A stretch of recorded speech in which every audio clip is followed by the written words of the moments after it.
Hello students, नमस्कार। कक्षा 9वीं अर्धवार्षिक परीक्षा 2025-26 विषय हिंदी का ये क्वेश्चन पेपर आ गया है। जैसा कि आपको पता है कल है 4 नवंबर और 4 नवंबर को आपके हिंदी विषय का पेपर होना है। बहुत बच्चों का डिमांड था कि सर हिंदी विषय का क्वेश्चन पेपर लेके आइए, तो मैं आपके लिए हिंदी विषय का question paper plus question number 1 से क्वेश्चन नंबर 23 तक का संपूर्ण आंसर भी लेके आ गया हूं।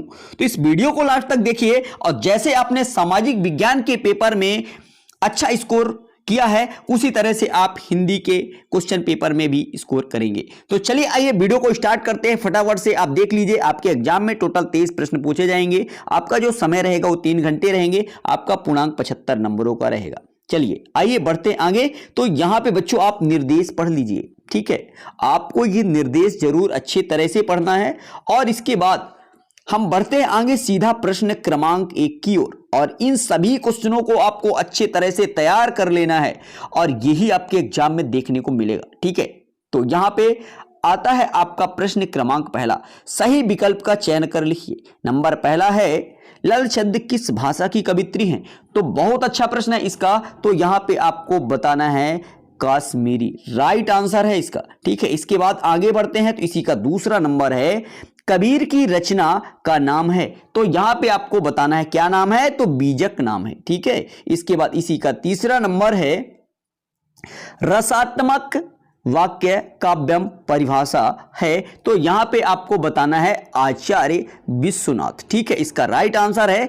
और इसके बाद इसी का चौथा है किस बच्चे ने सालिम अली के जीवन की दिशा को बदल दिया? तो यहां पे आपको बताना है गौरैया ने, ठीक है। इसके बाद आगे बढ़ते हैं। इसमें आपको बताना है पंचतंत्र में समास है, तो आपको बताना है द्विगु समास, इसका राइट आंसर है। इसके बाद आगे बढ़ते हैं। तो यहां पे आप देख लीजिए इसी का छठवां नंबर है राम स्वरूप ने रतन से क्या मंगवाया? तो आपको बताना है मक्खन मंगवाया, ठीक है। इस तरह से ये आपका प्रश्न क्रमांक 1 कंप्लीट होता है। और इसके बाद आता है आपका प्रश्न क्रमांक 2, जिसमें आपसे पूछा गया उचित शब्दों का चयन कर रिक्त स्थानों की पूर्ति कीजिए। नंबर पहला है कबीर रसखान बार बार डैश डैश में जन्म लेना चाहते हैं। तो आपको बताना है ब्रज भूमि में, ठीक है। इसका राइट आंसर होगा।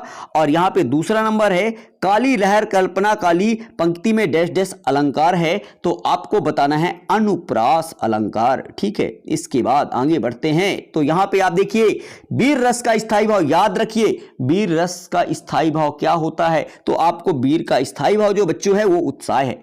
यहां पे अगला चौथा नंबर है तिब्बती लोग टोटीदार बर्तन को डैश डैश कहते थे। तो आपको बताना है ये खोटी कहते थे, ठीक है। पांचवा नंबर वे शब्दांश जो शब्द बनाते समय आरंभ में लगते हैं उन्हें क्या कहते हैं? तो आपको पता होना चाहिए, उन्हें उपसर्ग कहते हैं, ठीक है। इसके बाद आगे बढ़ते हैं। तो यहां पे नेक्स्ट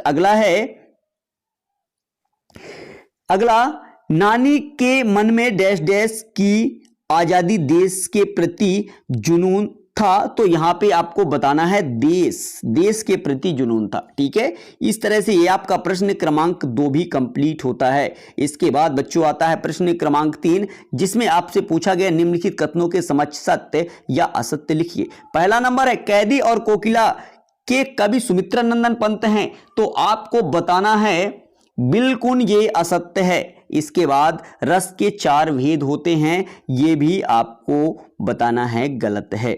रस के 10 भेद होते हैं, ठीक है।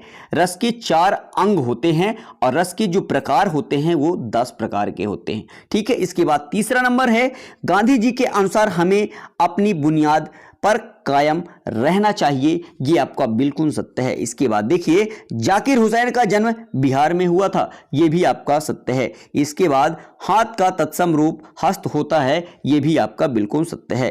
विभीषिका से तात्पर्य भयंकरता से है, ये भी आपका सत्य है। इस तरह से ये आपका प्रश्न क्रमांक 3 भी कंप्लीट होता है। इसके बाद आता है आपका प्रश्न क्रमांक 4, जिसमें आपसे पूछा गया सही जोड़ी मिलाकर लिखिए। नंबर पहला है यहाँ पे ग्राम श्री का हो जाएगा सुमित्रा नंदन पंत। इसके बाद काव्य की शोभा बढ़ाने वाले तत्व को ही अलंकार कहते हैं। तो इसका आंसर हो जाएगा अलंकार, ठीक है। यहां पे तीसरा नंबर है प्रेमचंद के फटे जूते। इसका जो आंसर हो जाएगा आपका हरिशंकर परिसाई, ठीक है। इसका राइट आंसर होगा। इसके बाद भानु प्लस उदय, तो यहां पे ये होगा जो स्वर संधि हो जाएगा। इसके बाद भी ही हक भी ही तक, तो इसका जो आंसर हो जाएगा निपात शब्द।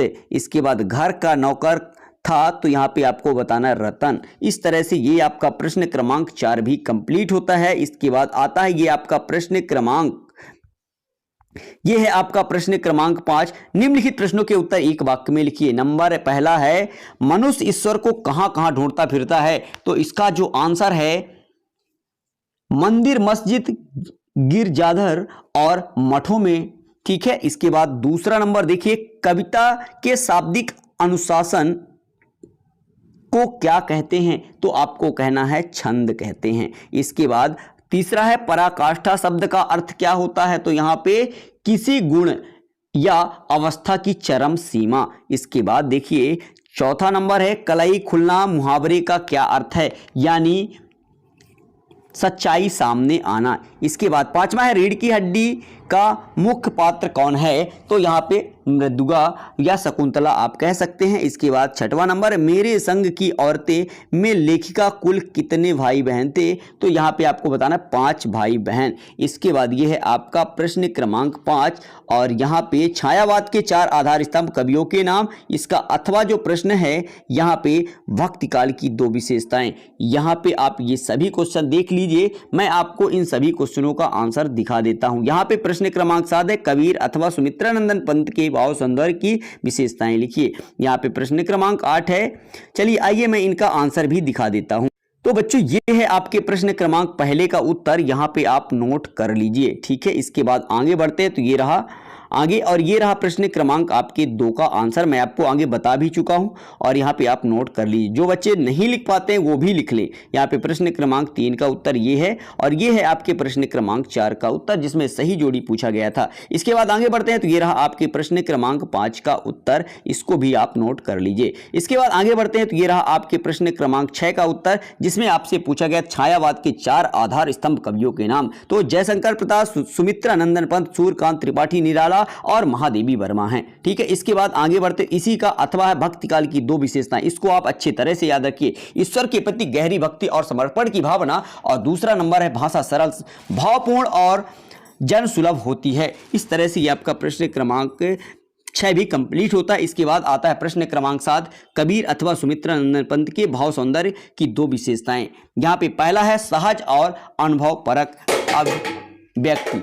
इसके बाद आगे बढ़ते हैं, तो दूसरा नंबर है सामाजिक और आध्यात्मिक जागृति का भाव। ठीक है, इसके बाद ये रहा आपका प्रश्न क्रमांक 8, जिसमें पूछा गया है कबीर रसखान का ब्रज के वन वाग तालाब को निहारने के पीछे क्या कारण है, तो यहाँ पे इसका उत्तर है क्योंकि उन्हें श्री कृष्ण के से असीम प्रेम था और वे ब्रज भूमि को स्वर्ग से भी श्रेष्ठ मानते थे। इसका अथवा देख लिए, गांव को मरकत डिब्बे सा खुला क्यों कहा गया है, तो यहाँ पे क्योंकि गांव चारों ओर से हरे भरे वृक्षों और खेतों से घिरा हुआ था। इसके बाद यहाँ पे प्रश्न क्रमांक 9 है, किस शासन की तुलना तम के प्रभाव से की गई है और क्यों, यहाँ पे इसका उत्तर है ब्रिटिश शासन की, क्योंकि उसने भारत को अंधकार और दास्ता में डुबो दिया था। इसके बाद यहाँ पे अथवा है मानसरोवर से कबीरदास का क्या आशय है, तो यहाँ पे इसका उत्तर है आत्मशुद्धि और निर्मलता प्राप्त करने वाला स्थान।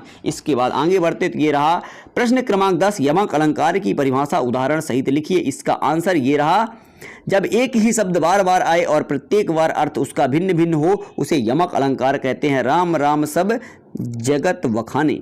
यहाँ पे देखिए इसका क्वेश्चन नंबर इसी का 10वें का अथवा है, यहाँ पे रस की परिभाषा और अंगों के नाम। इसका आगे आंसर देख सकते हैं, ये रहा। और इसके बाद आगे बढ़ते हैं, महाकाव्य और खंड काव्य में अंतर, सबसे ज्यादा पेपर में यही देखने को मिलेगा। ठीक है, इसको आप देख लीजिए। इसके बाद यहाँ पे दोहा छंद की परिभाषा उदाहरण सहित, इसका भी आंसर आप नोट कर लीजिए। इसके बाद कहानी एवं एकांकी 2 अंतर, ये भी वेरी मोस्ट क्वेश्चन है। ठीक है, इसके बाद आगे बढ़ते हैं, तो यात्रा वृत्तांत किसे कहते हैं, इसका भी आंसर आप अच्छी तरह से तैयार कर लीजिए। प्रेमचंद का साहित्यिक परिचय लिखिए, ये रहा। और यहाँ पे श्यामाचरण दुबे का ये रहा आंसर। और इसके बाद यहाँ पे क्वेश्चन नंबर 14 है, प्रेमचंद के फटे जूते पाठ के आधार पर प्रेमचंद के व्यक्तित्व की विशेषताएं लिखिए। इसका भी आंसर आप नोट कर लीजिए। इसका अथवा यहाँ पे देख सकते हैं, ये रहा तिब्बत के लोग क्या लेकर घूमते थे, इसका भी आंसर नोट कर लीजिए। सालिम अली पक्षी प्रेमी कैसे बने। इसके बाद ये रहा प्रश्न क्रमांक 16, निम्नलिखित शब्दों के दो दो पर्यायवाची लिखिए, आकाश का और रात का। यहाँ पे देखिए अथवा है, मुहावरों का अर्थ लिखते हुए वाक्यों में प्रयोग कीजिए। घी के दिए जलाना, और यहाँ पे देखिए नाक में दम करना। इसके बाद आगे बढ़ते हैं तो ये रहा प्रश्न क्रमांक 17, रीढ़ की हड्डी एकांकी का उद्देश्य। ये इसका आंसर आप नोट कर लीजिए, ठीक है। इसके बाद आपको मैं पेपर भी आगे दिखाऊंगा, अभी पहले आंसर दिखा दूं आपको, ठीक है। ये क्वेश्चन नंबर 18 है, इसका भी आंसर आप नोट कर लीजिए, ठीक है। चलिए ये रहा, इसके बाद इसी का दूसरा है, और यहाँ पे ये 18 नंबर ही है। इसके बाद ये आता है प्रश्न क्रमांक 19, गद्यांश दिया है, संदर्भ प्रसंग व्याख्या सहित करना। ये आपका गद्यांश और ये है संदर्भ प्रसंग और ये इसका है भावार्थ या व्याख्या, ठीक है। इसके बाद दूसरा पॉइंट आता है इसी का गद्यांश का, और यहाँ पे संदर्भ प्रसंग और ये है व्याख्या, ठीक है। इस तरह से ये रहा आपका प्रश्न क्रमांक 20 का आंसर, ठीक है। यहाँ पे शिक्षक और विद्यार्थी के बीच संवाद लिखना है आपको, तो चलिए यहाँ पे आप देख सकते हैं, ठीक है। ये आंसर इसका है, इसका अथवा है ये रहा। और इसके बाद ये है 21 नंबर, अपठित गद्यांश काव्यांश को पढ़ना और पूछे गए प्रश्नों के उत्तर आपको ये देना है, ठीक है। इस तरह से ये आपका कंप्लीट होता है। इसके बाद ये रहा इसका अथवा, और यहाँ पे भी इसका आंसर इस तरह से देना है। इसके बाद ये रहा प्रश्न क्रमांक आपका 22, स्थानांतरण प्रमाण पत्र हेतु आवेदन पत्र, कुछ इस तरह से आपको लिख देना है। इसका अथवा यहाँ पे देखेंगे, अपने पिता को पत्र लिखना है, ये रहा। इसके बाद बढ़ते आगे तो ये रहा आपका प्रश्न क्रमांक 23, जिसमें आपसे निबंध पूछा जाएगा, ठीक है। इसका भी आंसर आपको कुछ इस तरह से देना है। इस तरह से ये आपका कंप्लीट होता है। आशा करता हूँ ये वीडियो आपको पसंद आया होगा। चलिए आइए अब मैं आपको पूरा क्वेश्चन दिखा देता हूँ। तो यहाँ पे आप अब क्वेश्चन भी देख लीजिए क्या क्या क्वेश्चन था, ठीक है। तो ये रहा आपका प्रश्न क्रमांक 6वां, यहाँ देखिए, और 7वां, 8वां, 9वां सभी क्वेश्चन आप एक तरफ से मिला सकते हैं, ये रहा। और यहाँ पे इस क्वेश्चन को आप मैं बार बार रिक्वेस्ट करता हूँ अच्छी तरह से देखिए और अपने दोस्तों के साथ अधिक से अधिक शेयर जरूर कीजिएगा, ठीक है। इसके बाद ये 13 नंबर, ये 14 है, ये 15 है, तिब्बत के लोग क्या लेकर घूमते थे, सालिम अली पक्षी प्रेमी कैसे बने। ये क्वेश्चन को मैं बार बार कह रहा हूँ, अच्छे से तैयार कर लीजिए। यहाँ पे ये रहा प्रश्न क्रमांक 16, और यहाँ पे ये रहा 17 नंबर। इसके बाद ये है 18, और ये है 19, और ये है आपका 20, और ये है आपका क्वेश्चन नंबर 21, और ये है आपका क्वेश्चन नंबर 22, स्थानांतरण प्रमाण पत्र हेतु अपने प्राचार्य को आवेदन पत्र, या फिर आप लाउड स्पीकर ध्वनि विस्तारक यंत्र का भी आप तैयार कर सकते हैं। ये रहा क्वेश्चन नंबर आपका 23। इस तरह से ये आपका कंप्लीट होता है। आशा करता हूँ ये वीडियो आपको जरूर पसंद आया होगा। वीडियो कैसा लगा कमेंट कर जरूर बताइएगा। चैनल पर नए चैनल को सब्सक्राइब कर बेल आइकन प्रेस कर, जिससे आने वाले वीडियो का नोटिफिकेशन आप तक पहुँचता रहे। चलते नेक्स्ट मिलेंगे, तब तक के लिए जय हिंद, जय भारत, थैंक यू।